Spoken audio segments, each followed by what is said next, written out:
भवानी शंकरौ वंदे श्रद्धा विश्वासरूपिणौ याभ्यां विना न पश्यन्ति सिद्धा स्वान्तहस्तमीश्वरम् वंदे बोधमयं नित्यं गुरुं शंकररूपिणं यमाश्रितो हि वन्द्योऽपि चन्द्रः सर्वत्र वन्द्यते सीतारामगुणग्राम पुण्यारण्यविहारिणौ वन्दे विशुद्धविज्ञानौ कपीश्वरौ। अयोध्या कांड का रामचरितमानस में अयोध्या कांड का 266वां दोहा। कीन अनुग्रह अमित अति सब विधि सीतानाथ करि प्रणाम बोले भरतु जोरि जलज जुग हाथ। कहावों का अब स्वामी कृपा अम्बु निधि अंतर जामी गुरु प्रसन्न साहिब अनुकूला मिटी मलिन मन कलपित सूला। अब डर डरे न सोच समूले प्रवीण दोषु देव दिशि भूले। मोर अभागु मातु कुटिलाई विधि गति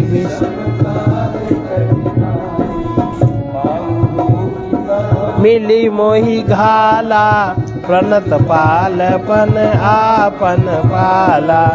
यह नहीं रीति नराउरी होई तो कहु वेद विदित नहीं होई। जगुवन भल भल एक गोसाई कही होय भल कासु भलाई। देव देव तरु सरिस सुभाऊ सन्मुख विमख न काहू। जाय निकट पहिचान तरु छाह समनि सब सोच मागत अभिमत पाव जग राउ रंकु भल पोच।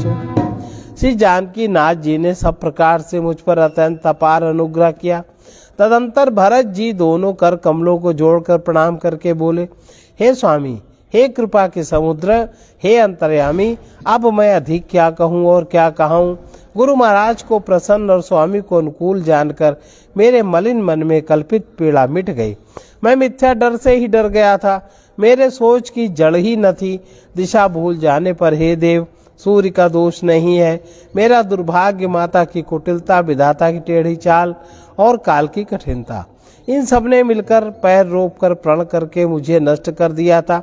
परंतु शरणागत के रक्षक आपने अपना शरणागत की रक्षा का प्रण निभाा मुझे बचा लिया। यह आपकी कोई नई रीत नहीं है, यह लोक और वेदों में प्रकट है, छिपी नहीं है। सारा जगत बुरा करने वाला हो, किंतु हे स्वामी केवल एक आप ही भले अनुकूल हो, तो फिर कहिए किसकी भलाई से भला हो सकता है। हे देव, आपका स्वभाव कल्प वृक्ष के समान है, वो न कभी किसी के सन्मुख अनुकूल है और न विमुख प्रतिकूल है। उस वृक्ष कल्प वृक्ष को पहचान कर जो उसके पास जाए तो उसकी छाया ही सारी चिंताओं का नाश करने वाली है। राजा रंक भले बुरे जगत में सब उससे मांगते ही मन चाहे वस्तु पाते हैं। स्वामी सनेहु मिटेहु क्षोभ नहीं मन संदेहु। अब करुणा कर कीजिए सोई जनहित प्रभु चित क्षोभु न होई। जो सेवक सावी वही सकोची निज हित चाहि तासु मति पोची। सेवक हित साहिब सेवकाई करे सकल सुख लोभ बिहाई। स्वार्थ नाथ फिरे सबही का ये रजाई कोटि विधनी का। ये स्वार्थ परमार्थ सारु सकल सुकृत फल सुगति सिंगारु। देव एक बिनती सुनि मोरी उचित होई तस करब बहोरी। तिलक समाजु साजी सबुआना करिय सुफल प्रभु जो मनुमाना। सानुज पठैय मोहि बन लीजिए सब ही सनाथ, न तरु फेरी है बंधु दो, नाथ चलो मैं साथ। गुरु और स्वामी का सब प्रकार से स्नेह देखकर मेरा क्षोभ मिट गया। मन में कुछ भी संदेह नहीं रहा। हे दया की खान, अब वही कीजिए जिससे दास के लिए प्रभु के चित्त में क्षोभ किसी प्रकार का विचार न हो। जो सेवक स्वामी को संकोच में डालकर अपना भला चाहता है, उसकी बुद्धि नीच है।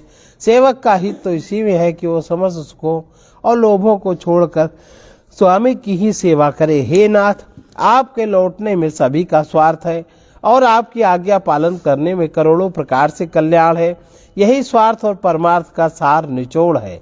समस्त पुण्यों का फल संपूर्ण शुभ गतियों का श्रृंगार है। हे देव, आप एक मेरी विनती सुनकर फिर जैसा उचित हो वैसा ही कीजिए। राज तिलक की सब सामग्री सजाकर लाई गई है। जो प्रभु का मन माने तो उसे सफल कीजिए, उसका उपयोग कीजिए।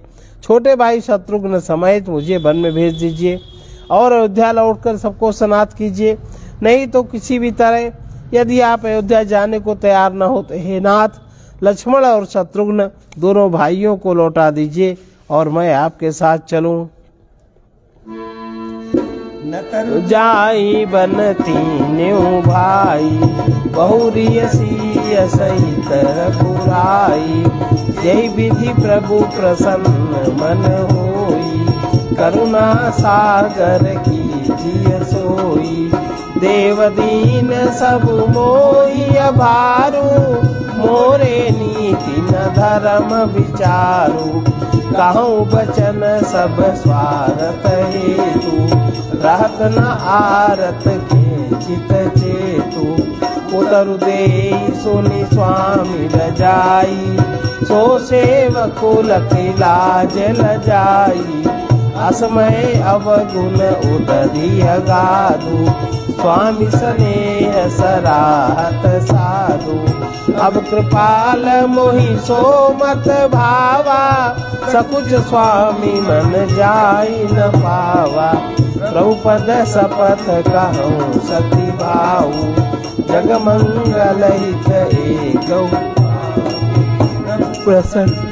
मन सकुच तजी जो जेहि आय सुदेव, सो सिर धरी धरी करी सबु, मिटिए अनट अवरेब। अथवा हम तीनों भाई वन को चले जाएं और हे रघुनाथ जी, आप श्री सीता जी सहित अयोध्या को लौट जाइए। हे दया सागर, जिस प्रकार से प्रभु का मन प्रसन्न हो वही कीजिए। हे देव, आपने सारा भार जिम्मेवारी मुझ पर रख दी, पर मुझ में न तो नीति का विचार है न धर्म का। मैं तो अपने स्वार्थ के लिए सब बातें कह रहा हूँ। आर्त दुखी मनुष्य के चित्त में विवेक नहीं रहता। स्वामी की आज्ञा सुनकर जो उत्तर दे, ऐसे सेवक को देखकर लज्जा भी लजा जाती है। मैं अवगुणों का ऐसा अथाह समुद्र हूँ कि प्रभु को उत्तर दे रहा हूँ, किंतु स्वामी आप स्नेहवश साधु कहकर मुझे सराहते हैं। हे कृपालु, अब तो वही मत मुझे भाता है जिससे स्वामी का मन संकोच न पावे। प्रभु के चरणों की शपथ है, मैं सत्य भाव से कहता हूँ, जगत के कल्याण का के लिए एक यही उपाय है।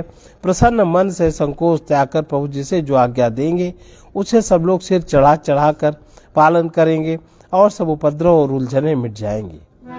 भरत बचन सुनी सुर हर से, साधु सराहि सुमन सुर बर से। असमंजस बस अवध निवासी, प्रमुदित मन तापस बनवासी। रघुनाथ संकोची, प्रभु गति देखी सदा सब सोची। जनक दूत ते ही अवसर आए, मुनि वशिष्ठ सुनि बेगी बुलाए। करि प्रणाम तिन राम निहारे, देसु देखी भय निपट दुखा। दूतन मुनिवर बूझी बाता, कहो विदेह भूप कुशलाता। सुनि सकुचाई नाई महिमा था, बोले चरबर जोरे हाथा। पूजब राउर सादर साई, कुशल हेतु सो भयउ गोसाई। नाही न कौशल नाथ के साथ कुशल गई नाथ। मिथिला अवध विशेष ते जगु सब भयउ अनाथ। किंतु संकोची रघुनाथ जी चुप ही रह गए। प्रभु की यह स्थिति देख सारी सभा सोच में पड़ गई। उसी समय जनक जी के दूत आए। यह सुनकर मुनि वशिष्ठ जी ने उन्हें तुरंत बुलवा लिया। उन्होंने आकर प्रणाम करके श्री रामचंद्र जी को देखा। उनका मुनियों का सा वेश देखकर वे बहुत दुखी हुए। मुनि श्रेष्ठ वशिष्ठ जी ने दूतों से बात पूछी कि राजा जनक का कुशल समाचार कहो। यह मुनि का कुशल प्रश्न सुनकर सकुचाकर पृथ्वी पर मस्तक नवाकर वे श्रेष्ठ दूत हाथ जोड़कर बोले, हे स्वामी, आपका आदर के साथ पूछना यही है गोसाई कुशल का कारण हो गया। नहीं तो हे नाथ, कुशल क्षेम तो सब कौशल नाथ दशरथ जी के साथ चली गई। उनके चले जाने से यूं तो सारा जगत ही अनाथ स्वामी के बिना असहाय हो गया, किंतु मिथिला और अवध तो विशेष रूप से अनाथ हो गए। कौशल पति गति सुनि जन कौरा, ये सब लोक बस बौरा। जेहि देखे तेहि समय विदेहु, नाम सत्य वस लाग न केहू। राम कुचारी नर पालहि, सूजन कछु जस मनि मिलो ब्यालहि। भरत राज रघुबर बनवासु, बा मिथिलेश हृदय हरासु। तब बूझे बुध सचिव समाजु, कहु विचारि उचित काजु। समुझि अवध असमंजस दोऊ, चलिय कि रहिय न कछु। न पहि धीर धरि हृदय विचारी, पठय अवध चतुर चरचारी। बूझ भरत सती भाव सुभा, आयो बेगी न होई लखाऊ। गए अवध चर भरत गति, बूझ देखी कर तूति। चले चित्रकूट ही भरतु, चार चले तेहि भूति। अयोध्या नाथ की गति दशरथ जी का मरण सुनकर जनकपुर वासी सभी लोग शोकवश बावले हो गए, सुदबुद भूल गए। उस समय जिन्होंने विधेय को शोकमग्न देखा, उनमें से किसी को ऐसा न लगा कि उनका विधेय देहाभिमान रहित नाम सत्य है, क्योंकि देहाभिमान से शून्य पुरुष को कैसा शोक। रानी की कुचाल सुनकर राजा जनक जी को कुछ सूझ न पड़ा, जैसे मणि के बिना सांप को नहीं सूझता। फिर भरत जी को राज्य, श्री रामचंद्र जी को वनवास सुनकर मिथिलेश्वर जनक जी के हृदय में बड़ा दुख हुआ। राजा ने विद्वानों और मंत्रियों के समाज से पूछा कि विचार कर कहिए आज इस समय क्या करना उचित है। अयोध्या की दशा समझकर दोनों प्रकार से असमंजस जानकर चलिए या रहिए। किसी ने कुछ नहीं कहा। जब किसी ने कोई सम्मत नहीं दी, तब राजा ने धीरे धरकर हृदय में विचार कर 4 चतुर गुप्तचर जासूस अयोध्या को भेजे और उनसे कह दिया कि तुम लोग श्री राम जी के प्रति भरत जी के सद्भाव, अच्छे भाव, प्रेम या दुर्भाव, बुरा भाव, विरोध का यथार्थ पता लगाकर जल्दी लौट आना। किसी को तुम्हारा पता न लगने पावे। बूझ भरत सती भाव को भाव, आयु बेग न हो लखाओ। गुप्तचर अवध को गए। भरत जी का ढंग जानकर, उनकी करनी देखकर जैसे ही भरत जी चित्रकूट के चले, वे तिरहुत मिथिला को चल दिए। भूतन आई भरत कई करनी, जनक समाज जथामति बरनी। सुनि गुर परिजन सचिव महीपति, वे सब सोच स्नेह विकल अति। धरि धीरज करी भरत बड़ाई, लिए सुभट साहनी बुलाई। गरपुर देश राखी रखवारे, हाय गए रथ बहु जान संवारे। दुघरी साधि चले तत्काला, ये विश्राम नमग महिपाला। हो रही आजु नहाई प्रयागा, चले जमुन उतरन सब लागा। खबर लेन हम पठए नाथा, दिन कही असमहि नायहु माथा। साथ की रात 6-7 दीने, मुनिवर तुरत विदाचर कीने। सुनत जनक आगमनु सबु, हर्षेउ अवध समाज। रघुनंदन सोच बड़, सोच विवश सुर राज। गुप्त दूतों ने जाकर राजा जनक की सभा में भरत जी की करनी का अपनी बुद्धि के अनुसार वर्णन किया। उसे सुनकर गुरु, कुटुंबी, मंत्री, राजा सभी सोच और स्नेह से अत्यंत व्याकुल हो गए। फिर जनक जी ने धीरज धरकर और भरत जी की बड़ाई करके अच्छे योद्धाओं और साहनियों को बुलाया। घर नगर देश में रक्षकों को रखकर घोड़े, हाथी, रथ आदि बहुत सी सवारियां सजवाईं। वे दुघड़िया मुहूर्त साध कर उसी समय चल पड़े। राजा ने रास्ते में कहीं विश्राम भी नहीं किया।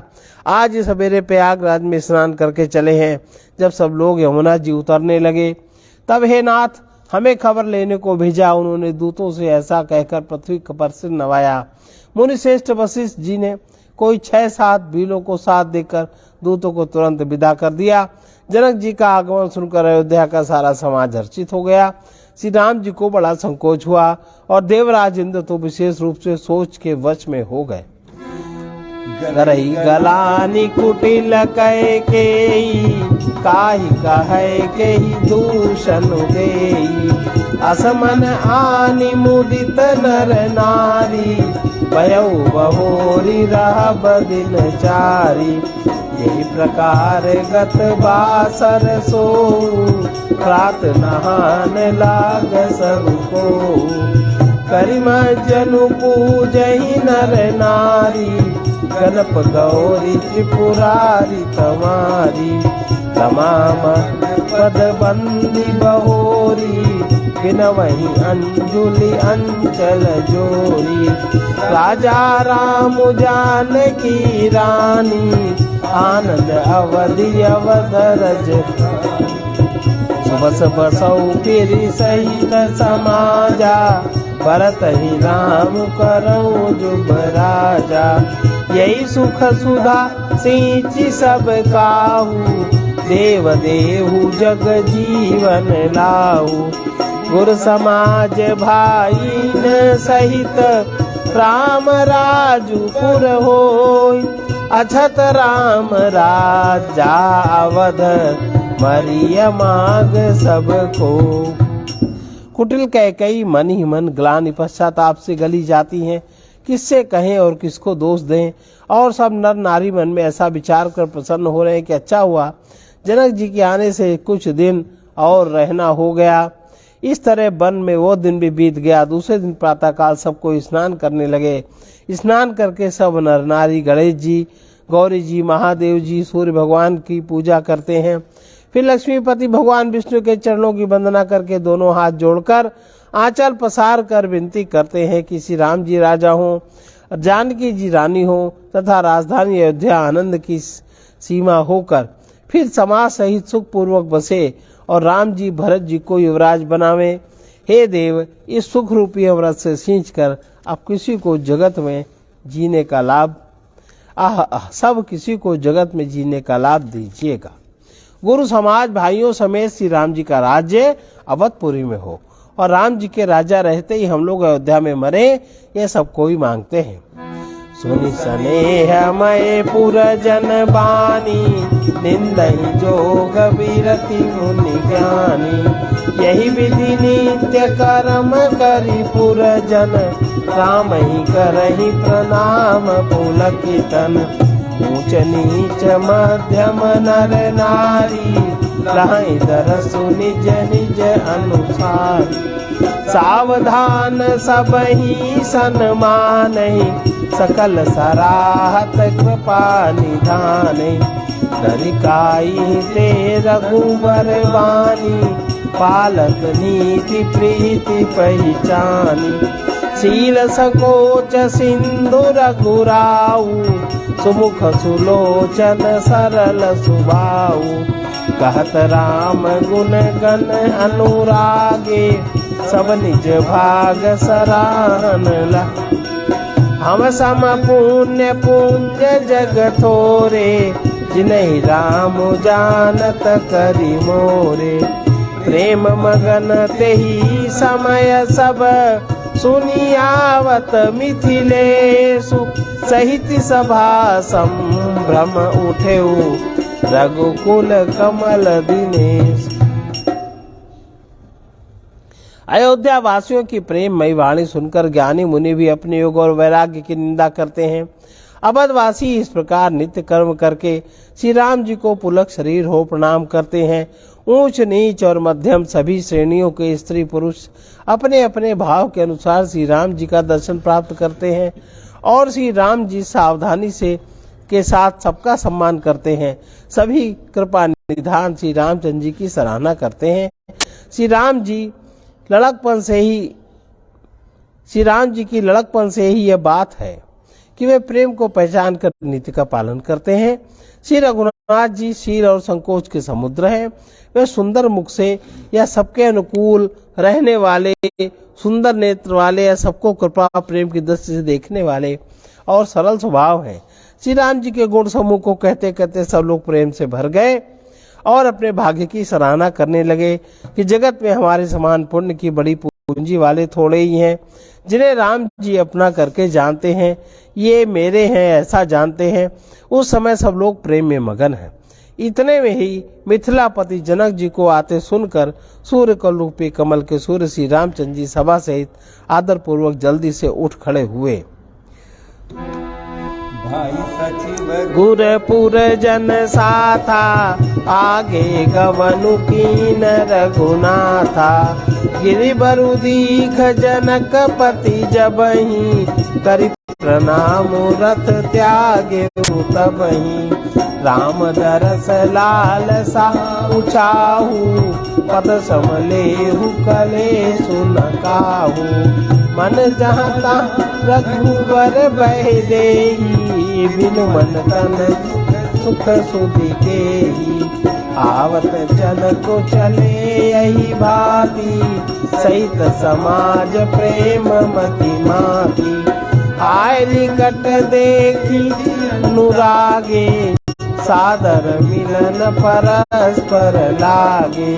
लगे जनक मुनि जन पद बंदन, कृष्ण प्रणाम कीन रघुनंदन।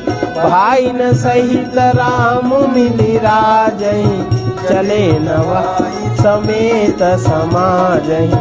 आश्रम सागर शांत रस, पूरन पावन पातु।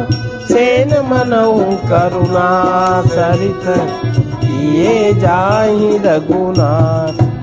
भाई मंत्री गुरु और पूर्ववासियों को साथ लेकर श्री रघुनाथ जी आगे जनक जी की अगवानी में चले। जनक जी ने ज्यों ही पर्वत श्रेष्ठ कामदनाथ को देखा, त्यों ही प्रणाम करके उन्होंने रथ छोड़ दिया, पैदल चलना शुरू कर दिया। श्री राम जी के दर्शन की लालसा और उत्साह के कारण किसी को रास्ते की थकावट और क्लेश जरा भी नहीं है। मन तो वहाँ है जहाँ श्री राम और जानकी जी हैं। बिना मन के शरीर के सुख दुख की सुध किसको हो। जनक जी इस प्रकार चले आ रहे हैं, समाज सहित उनकी बुद्धि प्रेम में मतवाली हो रही है। निकट आए देखकर सब प्रेम में भर गए, आदर पूर्वक आपस में मिलने लगे। जनक जी वशिष्ठ आदि अयोध्यावासी मुनियों के चरणों की वंदना करने लगे और श्री रामचंद्र जी ने सतानंद जनकपुरवासी ऋषियों को प्रणाम किया। फिर भाइयों समेत श्री राम जी राजा जनक जी से मिलकर इन्हें समाज सहित अपने आश्रम को लिवा चले। श्री राम जी का आश्रम शांत रस रूपी पवित्र जल से परिपूर्ण समुद्र है। जनक जी की सेना समाज मानो करुण रस की नदी, जिसे रघुनाथ जी उस आश्रम रूपी शांत रस के समुद्र में मिलाने के लिए जा रहे हैं। ज्ञान विराग करारे, बचन सशोक मिलत नद नारे। सोच उषास समीर तरंगा, धीरज तट तरुवर कर भंगा। विषम विषाद तोरावती धारा, भय भ्रम भंवर अवर्त पपा। केवट बुध विद्या बड़ी नावा, सकई न खेई एक नहीं आवा। पंचर फूल जिलात विचारे थके बिलो की पथि कही हारे। आश्रम उदधि मिली जब जाई मनौ उठे अम्बुदि अकुलाई।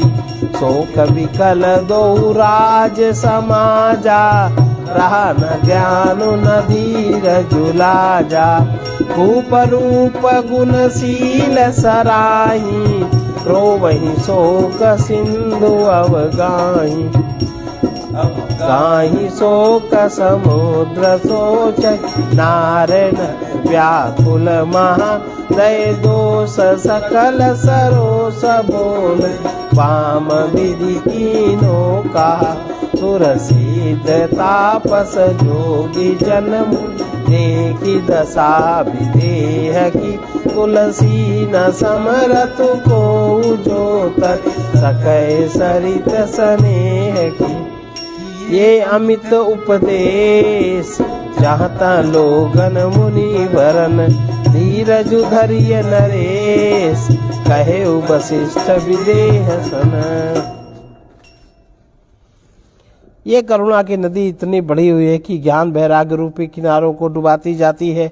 शोक भरे वचन नद और नाले हैं जो इस नदी में मिलते हैं और सोच की लंबी सांसें आहें ही वायु के झकोरों से उठने वाली तरंगे हैं जो धैर्य रूपी किनारे के उत्तम वृक्षों को तोड़ रही हैं। भयानक विषाद शोक की उस नदी की तेज धारा है। भय और भ्रम मोहि उसके असंख्य भंवर और चक्र है। विद्वान मल्लाह हैं, विद्या ही बड़ी नाव है, परंतु वे उसे खे नहीं सकते, उस विद्या का उपयोग नहीं कर सकते, किसी को उसकी अटकल ही नहीं आती।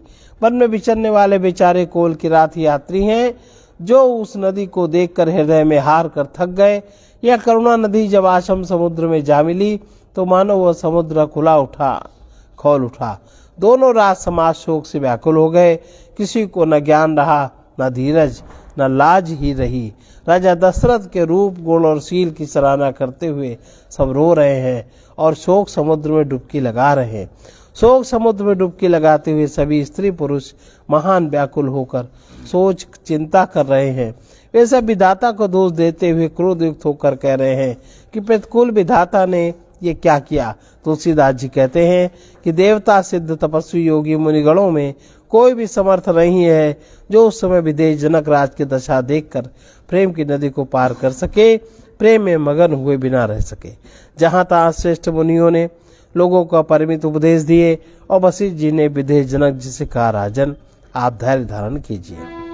सुज्ञान रवि भवनि सिनासा वचन किरण मुनि कमल विकासा। ते की मोह ममता नियराई यसिय राम स्नेह बढ़ाई। विषयी साधक सिद्ध त्रिविध जग वेद बखाने। राम स्नेह सरस मन जासु साधु सभा बड़ आदर तासु। सोहन राम प्रेम बिनु जानु करन धार बिनु जिमि जल जानु। मुनि बहु विधि विदेहु समुझाए राम घाट सब लोग नहाए। शोक संकुल नर नारी शोभा सरुबी तेउ बिनु बारी। पशु खग मृगन न कीन आहारू प्रिय परिजन कर कौन विचारू। देव निमिराजुर रघुराजु नहाने प्रात बैठे सब बट बिटप तर मन मलिन कृसगार। जिन राजा जनक का ज्ञान रूपी सूर्य भव आगमन रूपी रात्रि का नाश कर देता है और जिनकी वचन रूपी किरणें मन रूपी कमलों को खिला देती हैं, आनंदित करती हैं, क्या मोह और ममता उनके निकट भी आ सकती है। यह तो श्री राम जी के प्रेम की महिमा है, अर्थात राजा जनक की यह दशा सीताराम जी के अलौकिक प्रेम के कारण हुई, लौकिक मोह ममता के कारण नहीं है। जो लौकिक मोह ममता के को पार कर चुके हैं उन पर भी श्री सीताराम जी का प्रेम अपना प्रभाव दिखाए बिना नहीं रहता।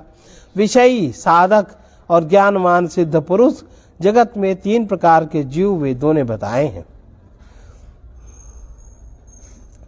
इन तीनों में जिसका चित्त श्री राम जी के स्नेह से सराबोर रहता है, साधुओं की सभा में उसी का बड़ा आदर होता है। श्री राम जी के प्रेम के बिना ज्ञान शोभा नहीं देता, जैसे कर्णधार के बिना जहाज। वशिष्ठ जी ने विदेह राज जनक जी को बहुत प्रकार से समझाया। तदंतर सब लोग श्री राम जी के घाट पर स्नान किया। स्त्री पुरुष सब शोक से पूर्ण थे। वो दिन बिना ही जल के बीत गया। भोजन की बात तो दूर रही, किसी ने जल तक नहीं पिया। पशु पक्षी हिरणों तक ने कुछ आहार नहीं किया। तब प्रियजनों और कुटुंबियों का तो विचार ही क्या किया जाए। निमिराज जनक जी और रघुराज श्री रामचंद्र जी तथा दोनों ओर से समाज ने दूसरे दिन सवेरे स्नान किया और सब बड़ के वृक्ष के नीचे जा बैठे। सबके मन उदास और शरीर दुबले हैं। जे महिषुर दशरथ पुरवासी, जे मिथिलापति नगर निवासी, हंस बंस गुर जनक पुरौधा, जिन मन मगु पर मारतु सोधा। लगे कहन उपदेश अनेका, सहित धर्म नए विरति विवेका। कौशिक कही कही कथा पुरानी, समुझाई सब सुहानी। तब रघुनाथ कौशिक ही कहेऊ, नाथ काली जल बिनु सनु रहेऊ। मुनि कहा उचित कहत रघुराई, गयऊ बीती दिन पहर अढ़ाई। ऋषि रुख लखी का तेरौ तिराजू, यहाँ उचित नहीं असन अनाजू। कहा भूप भल सब ही सुहाना, पाई रजाय सुचले। तही अवसर फल फूल दल, मूल अनेक प्रकार। लई आए बन चर विपुल, भरी भरी कांवरी भार।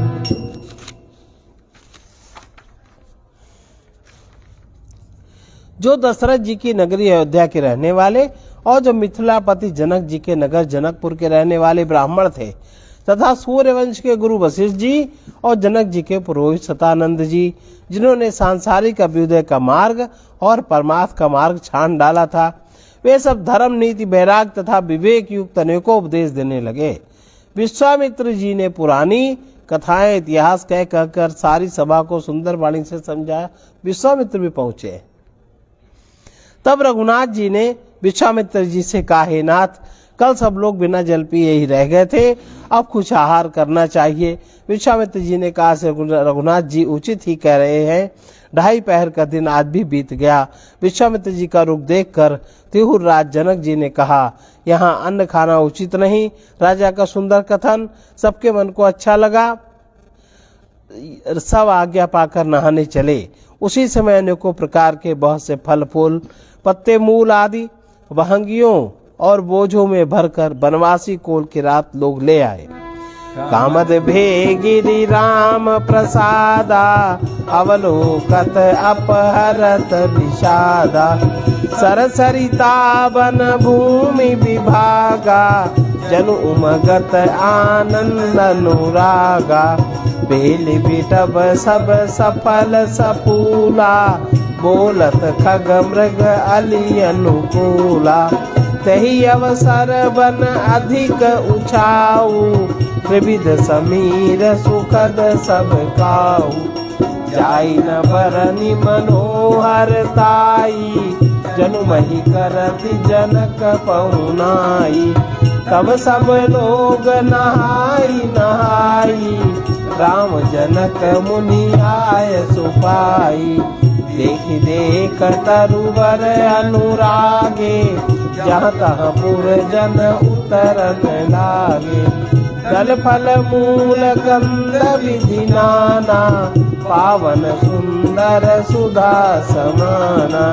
सादर सब कहाँ राम गुरु, पठे भरी भरी भार। पूज पितर सुर अतिथि गुर, लगे करन फरहार। श्री रामचंद्र जी की कृपा से सब पर्वत मनचाही वस्तु देने वाले हो गए। वे देखने मात्र से ही दुखों को सर्वथा हर लेते थे। वहाँ के तालाबों, नदियों, वन और पृथ्वी के सभी भागों में मानो आनंद और प्रेम उमड़ रहा हो। बेलें और वृक्ष सभी फल और फूलों से युक्त हो गए। पक्षी, पशु, भंवरे अनुकूल बोलने लगे। उस अवसर पर वन में बहुत उत्साह, आनंद था। सब किसी को सुख देने वाली शीतल मंद सुगंध हवा चल रही थी।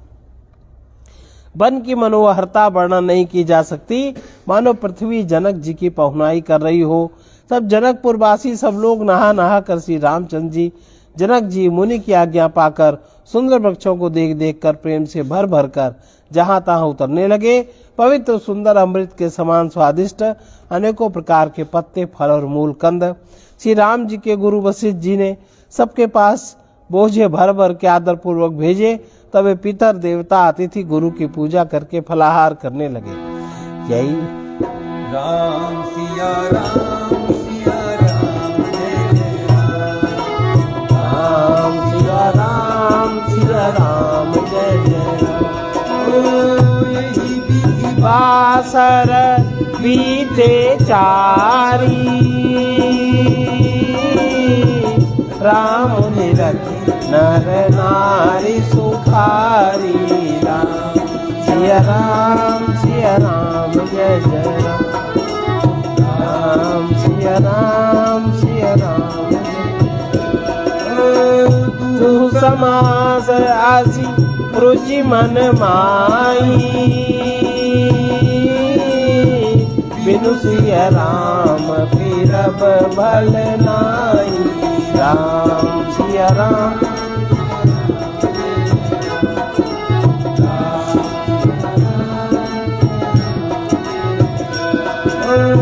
सीता राम संग बनवासु,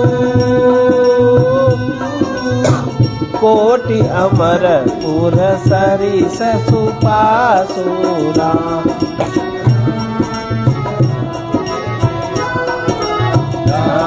सिया राम जय जय। परिहरि लखन राम भय देई, यही घरु वाम विधि तेहि। राम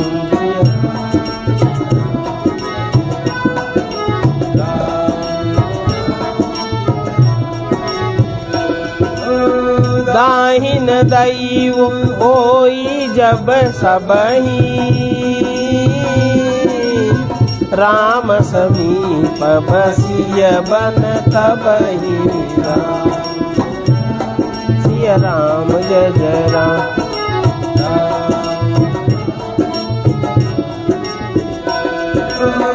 मंदाकिनी जनु तिहु काला, राम दरस बुध मंगल माला। राम सिया राम जय जय राम।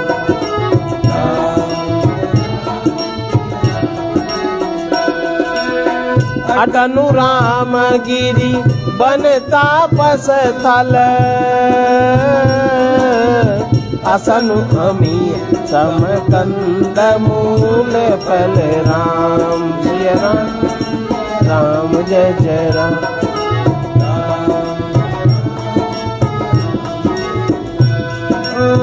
सुख समेत संबत दुई साता,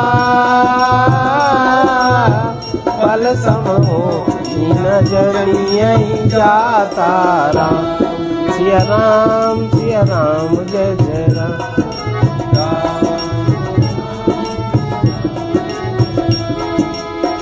यही सुख जोग न लोग सब, कहीं कहाँ अस भाग। सहज सुभाए समाज दुहु, राम चरण अनुराग। इस प्रकार 4 दिन बीत गए। श्री रामचंद्र जी को देखकर सभी नर नारी सुखी हैं। दोनों समाजों के मन में ऐसी इच्छा है कि श्री सीताराम जी के बिना लौटना अच्छा नहीं। श्री सीताराम जी के साथ वन में रहना करोड़ों देवलोकों के निवास के समान सुखदायक है। श्री लक्ष्मण जी, श्री राम जी और श्री जानकी जी को छोड़कर जिसको घर अच्छा लगे, विधाता उसके विपरीत है। जब दैव सबके अनुकूल हो तभी श्री राम जी के पास वन में निवास हो सकता है। मंदाकिनी जी का तीनों समय स्नान, आनंद और मंगलों की माला समूह रूप श्री राम का दर्शन, श्री राम जी के पर्वत कामदनाथ, वन तपस्वियों के स्थानों में घूमना, अमृत के समान कंदमूल फलों का भोजन, 14 वर्ष सुख के साथ पल के समान हो जाएंगे, बीत जाएंगे, जाते हुए जान ही न पड़ेंगे।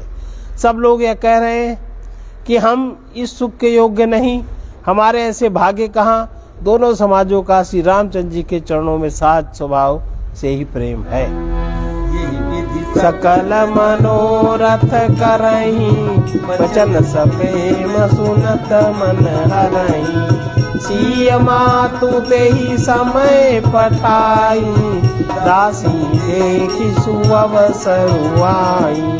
सावकाश मुनि सब सिय सासु, आयऊ जनक राज रनिवा। कौशल्या सादर सन्मानी, आसन दिए समय सम आनी। शील स्नेहु सकल दु ओरा, प्रवहि देखि सुनि कुलिस कठोरा। मुलक शिथिल तन बारी बिलोचन, महिलक लिखन लगी सब सोचन। सब सिय राम प्रीति किसी मूरति, जन करुणा बहु बेस बिसूरति। सिय मातु कहा विधि बुद्धि बाकी, जो पय फेनु पोर पबिटाकी। सुनिय सुधा देखिया गरल, सब कर तूति कराल। जहाँ तहाँ काक उलोक बस, मानक सकृत मराल। इस प्रकार सब मनोरथ कर रहे हैं। उनके प्रेम युक्त वचन सुनते ही सुनने वालों के मनों को हर लेते हैं। उसी समय सीता जी की माता श्री सुनैना जी की भेजी हुई दासियां कौशल्या जी आदि के मिलने का सुंदर अवसर देख कर आई। उनसे यह सुनकर कि सीता जी की सब सासुएं इस समय फुर्सत में हैं, जनक राज का निवास उनसे मिलने आया है। कौशल्या जी ने आदर पूर्वक उनका सम्मान किया, समुचित आसन लाकर दिए। दोनों ओर सबके शील और प्रेम को देखकर और सुनकर कठोर वज्र भी पिघल जाते हैं। शरीर पुलकित और शिथिल है और नेत्रों में शोक और प्रेम के आंसू हैं। सब अपने पैरों के नखों से जमीन कुरेदने और सोचने लगी। सभी श्री सीता राम जी के प्रेम की मूर्ति सी हैं, मानो स्वयं करुणा ही बहुत से वेश रूप धारण करके विसूर रही हो, दुख कर रही हो। सीता जी की माता सुनैना जी ने कहा, विधाता की बुद्धि बड़ी टेढ़ी है, जो दूर से फेन जैसे कोमल वस्तु को वज्र की टाँकी से फोड़ रहा है, अर्थात जो अत्यंत कोमल और निर्दोष है, उन पर विपत्ति ढा रहा है। अमृत केवल सुनने में आता है और विष जहाँ तहाँ प्रत्यक्ष देखे जाते हैं। सुनिए सुधा देखहि गरल, सब करतूत कराल। जहाँ तहाँ काक उलूक बस, मानस सकृत मराल। अमृत केवल सुनने में आता है, विष जहाँ तहाँ प्रत्यक्ष देखे जाते हैं। विधाता की सभी करतूतें भयंकर है। जहाँ तहाँ कौवे उल्लू बगुले दिखाई देते, हंस तो एक मानसरोवर से ही है। देवी सुमित्रा विधि गति बड़ी विपरीत विचित्रा। जो सजी पालई हरई बहोरी, बाल के सम विधि मति भोरी। कौशल्या कह दो सुनताऊ, कर्म विवश दुख सुख छतिलाऊ। कठिन कर्म गति जान विधाता, जो शुभ अशुभ सकल फल दाता। ईश्वर जाई शीस सबही के, उत्पत्ति स्थिति लय विष अमी के। देवी मोह बस सोचिय बादी, विधि प्रपंच वस अचल अनादि। गोपति जियब मरब उर आनी, सोचिय सखी रखी निज हित हानि। सिय मातु कह सत्य सुबानी, सुकृति अवधि अवधपति रानी।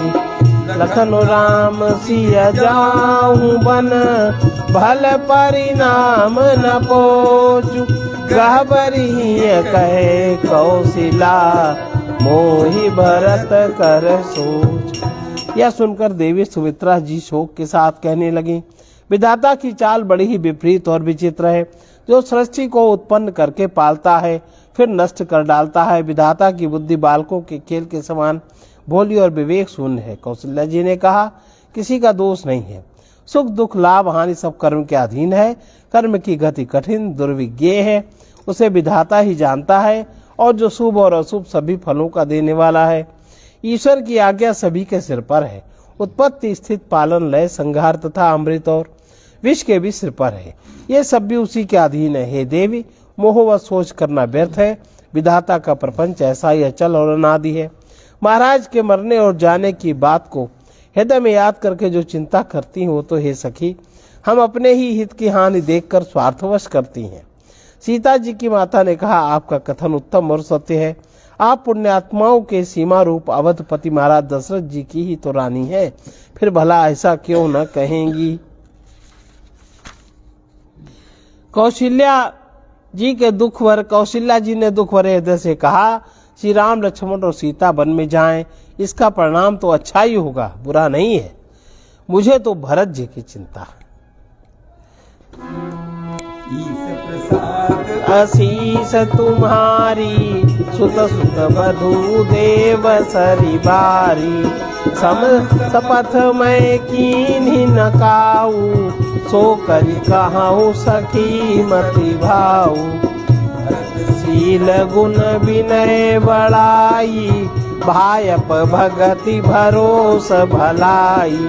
कहत सारदहु करमति चे, सागर सीप की जाहि उलीचे। जानहु सदा भरत कुल दीपा, बार बार मोहि कहे महीपा। कसे कनकु मनि पारिखि पाए, पुरुष परिखि है समय सुभाए। अनुचित आजु असमोरा, शोक स्नेह सयान पथोरा। सुनि सुर सरी सम पावनी बानी, भई स्नेह विकल सब रानी। कौसल्या कह धीर धरी, सुनहु देवी मिथिलेसी।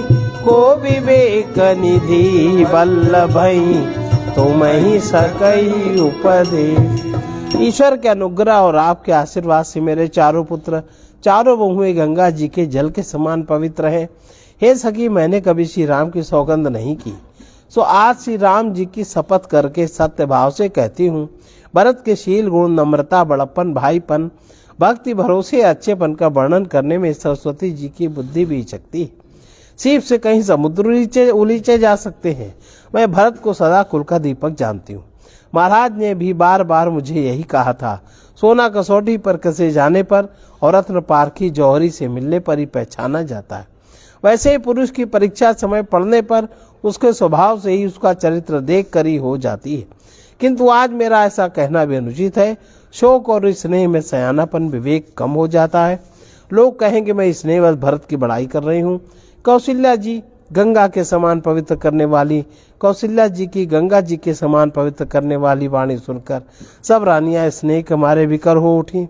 कौशल्या जी ने फिर धीरज धरकर कहा, देवी मिथिलेश्वरी सुनिए, ज्ञान के भंडार श्री जनक जी की प्रिया, आपको कौन उपदेश दे सकता है। राय रन वसरूपाई, अपनी भांति कहब समुझाई। रखिए लखनु भरतु गम नहीं बन, जो यह मत माने महीप मन। तो भल जतनु करब सुविचारी, मोरे सोचु भरत कर भारी। गुण स्नेह भरत मन माही, रहे नीक मोहि लागत नाही। लखि सुभाऊ सुनि सरल सुबानी, सब भई मगन करुण रस। नभ प्रसून झरि धन्य धन्य धुनि, शिथिल स्नेह सिद्ध जोगी मुनि। सबर निवासु बितकी लखी रहेऊ, तब धरि धीर सुमित्रा कहूँ। देवी दंड जुग जामिनी बीती, राम मातु उठ सप्रीति। बेग पाऊ धारिया थलई, कह स्नेह सती भाई। हमरे तो अब ईस गति, गए मिथिलेश सहाय। हे रानी, मौका पाकर आप राजा की अपनी ओर से जहाँ तक हो सके समझाकर कहिएगा कि लक्ष्मण को घर रख लिया जाए और भरत वन को जाए। यदि यह राय राजा के मन में ठीक जच जाए तो भली बात, खूब विचार कर ऐसा यत्न करें। मुझे भरत का अत्यधिक सोच है, भरत के मन में गूढ़ प्रेम है, उनके घर रहने में मुझे भलाई नहीं जान पड़ती। डर यह लगता है कि उनके प्राणों को कोई भय न हो जाए। कौशल्या जी का स्वभाव देखकर, उनकी सरल और उत्तम वाणी को सुनकर सब रानियां करुणा रस में निमग्न हो गईं। आकाश से पुष्प वर्षा की झड़ी लग गई और धन्य धन्य की ध्वनि होने लगी। सिद्ध योगी मुनि स्नेह से शिथिल हो गए। सारा निवास देखकर थकित सा रह गया, निस्तब्ध हो गया। तब सुमित्रा जी ने धीरज धर के कहा कि देवी, 2 घड़ी रात बीत गई है। यह सुनकर राम जी की माता कौशल्या जी प्रेम पूर्वक उठी और प्रेम से ही सद्भाव से बोली, अब आप शीघ्र डेरे को पधारिए। हमारे तो अब ईश्वर ही गति हैं, अथवा मिथिलेश्वर जनक जी सहायक है। सुनी बचन विनीता, जनक प्रिया गए पाए पुनीता। देवी उचित असी विनय तुम्हारी, दशरथ घर निराम महतारी। प्रभु अपने नीचहु आदरही, अग्नि धूम गिरि सिर तिनु धरही। सेवकुराउ करम मन बानी, सदा सहाय महेशु भवानी। रौरे अंग जोग जग को है, दीप सहाय की दिन कर सो है। राम जाई बनु करी सुर काजू, अचल अवधपुर करी है राज। अमर नाग नर राम बाऊ बल, सुख बसियई अपने अपने थल। ये सब जाग बलिक कही राखा, देवी न होई मुदाउनी भाषा। अस कही पग परि प्रेम, सियहित विनय सुनाई। सिय समेत सिय मातु, तब चली सुवाय सुपर। कौशल्या जी के प्रेम को देखकर, उनके विनम्र वचनों को सुनकर जनक जी की प्रिय पत्नी ने उनके पवित्र चरण पकड़ लिए और कहा, देवी, आप राजा दशरथ की रानी और श्री राम जी की माता हैं। आपकी ऐसी नम्रता तो उचित ही है। प्रभु अपने नीच जनों को भी आदर करते हैं। अग्नि धुएं को, पर्वत तृण को, घास को अपने सिर पर धारण करते हैं। हमारे राजा तो कर्म, मन और वाणी से आपके सेवक हैं और सदा सहायक तो महादेव पार्वती जी है। आपका सहायक होने योग्य जगत में कौन है। दीपक सूर्य की सहायता करने जाकर कहीं शोभा पा जाता है। श्री राम जी वन में जाकर देवताओं का कार्य करके अवधपुरी में अचल राज्य करेंगे। देवता, नाग, मनुष्य सब श्री रामचंद्र जी की भुजाओं के बल पर अपने अपने स्थानों लोकों में सुखपूर्वक बसेंगे। यह सब याज्ञवल्क्य मुनि ने पहले से ही कह रखा है। हे देवी, मुनि का कथन व्यर्थ झूठा नहीं हो सकता। ऐसा कहकर बड़े प्रेम से पैरों पड़कर से सीता जी को साथ भेजने के लिए विनती करके और सुंदर आज्ञा पाकर तब सीता जी समेत सीता जी की माता डेरे को चली।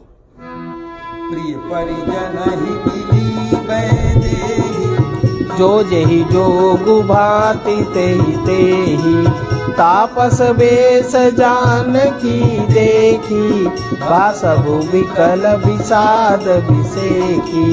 जनक राम गुर आय सुपाई, चले तलहि सिय देखी आई। लीन लाई उर जनक जानकी, पाहुनि पावन प्रेम प्राण की। उरऊ मगेऊ अम्बुधि अनुरागु, भयऊ भूप मनु मनहु पयागु। सिय स्नेह बटु बाढ़त जोहा, तापर राम प्रेम शिशु सोहा। चिरजीवी मुनि ज्ञान विकल जनु मूढ़त रहे बाल अवलंब मोह मगन मति नहीं विदेह की महिमा सिय रघुबर स्नेह की सुस्नेह बस विकल न सकी संभारी धरनि सुतादी रजु धरऊ समऊ सुधरमु विचार।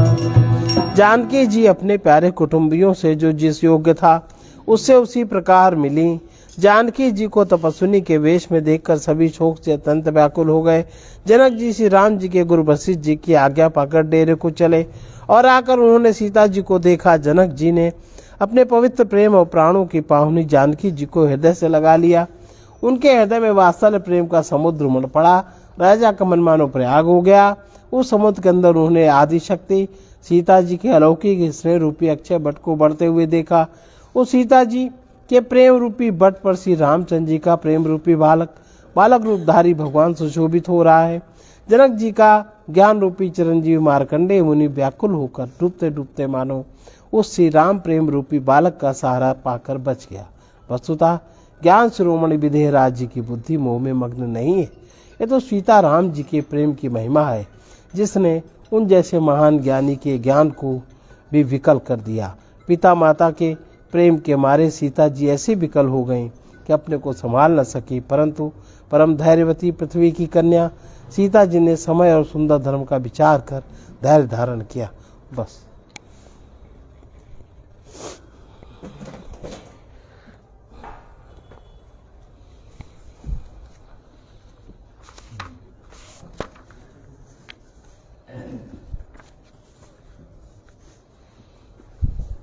यह पद विनय पत्रिका क्या 53वां पद है।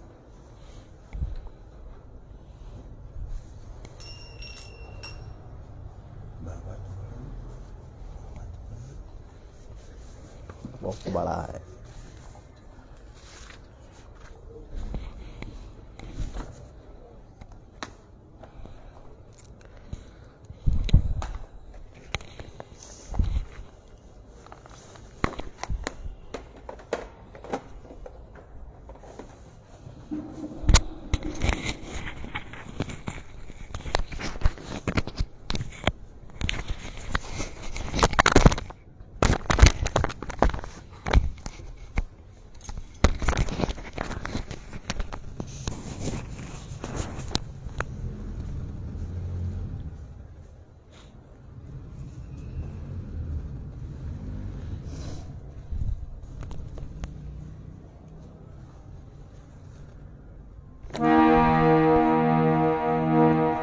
देव सकल सौभाग्य प्रद सर्वतो भद्र निधि सर्व सर्वेश सर्वाभिरामम सर्वहृदि कंज मकरंद मधुकर रुचिर रूप भूपाल मणि नौमि रामम सर्व सुख धाम गुण ग्राम विश्राम पद नाम सर्व संपद मति पुनीतम निर्मलम शांतम शुभ बोधायतन क्रोध मद हरण करुणानिकेतम अजित निरुपाधि गोतीतम अव्यक्त विभुमेक मन वद्य मज मद्वतीयम प्राकृतम प्रकट परमात्मा परमहित प्रेरकानंत वंदे तुरीयम भूधरम सुंदरम श्रीवरम मदन मद मथन सौंदर्य सीमातिरम्यम दुष्प्राप्य दुष्प्रेक्ष दुस्तर्क्य दुष्पार संसार हर सुलभ मृदु भाव गम्यम सत्यकृत सत्यरत सत्यव्रत सर्वदा पुष्ट संतुष्ट संकष्टहारी धर्म वर्मणि ब्रह्म कर्म बोधैक विप्र पूज्य ब्रह्मण्य जन प्रिय मुरारी नित्य निर्मम नित्य मुक्त निर्माण हरि ज्ञान धन सच्चिदानंद मूलम सर्वरक्षक सर्वभक्ष काध्यक्ष कूटस्थ गूढ़ाचिम भक्तानुकूलम सिद्ध साधक साध्य वाच्य वाचक रूप मंत्र जापक जाप सृष्टि सृष्टा परम कारण कंजनाभ जलधाभ तनु सगुण निर्गुण सकल दृश्य दृष्टा व्योम व्यापक बिरज ब्रह्म वरदेश वैकुंठ वामन विमल ब्रह्मचारी सिद्ध वृंदार का वृंद वंदित सदा खंडी पाखंड निर्मूलकारी पूर्णानंद संदोह अपहरण सम्मोह अज्ञान गुण सन्निपातम वचन मन कर्म गत शरण तुलसीदास त्रास पाथोधि इव कुभजातम। सर्वे भवन्तु सुखिनः सर्वे सन्तु निरामया सर्वे भद्राणि पश्यन्तु मा कश्चित् दुःखभाग् भवेत्। कृष्णाय वासुदेवाय हरे परमात्मने प्रणतक्लेशनाशाय गोविन्दाय नमो नमः। असतो मा सद्गमय तमसो मा ज्योतिर्गमय मृत्योर्मामृतं गमय। ॐ पूर्णमदः पूर्णमिदं पूर्णात् पूर्णमुदच्यते पूर्णस्य पूर्णमादाय पूर्णमेवावशिष्यते। ओम शांति शांति शांति।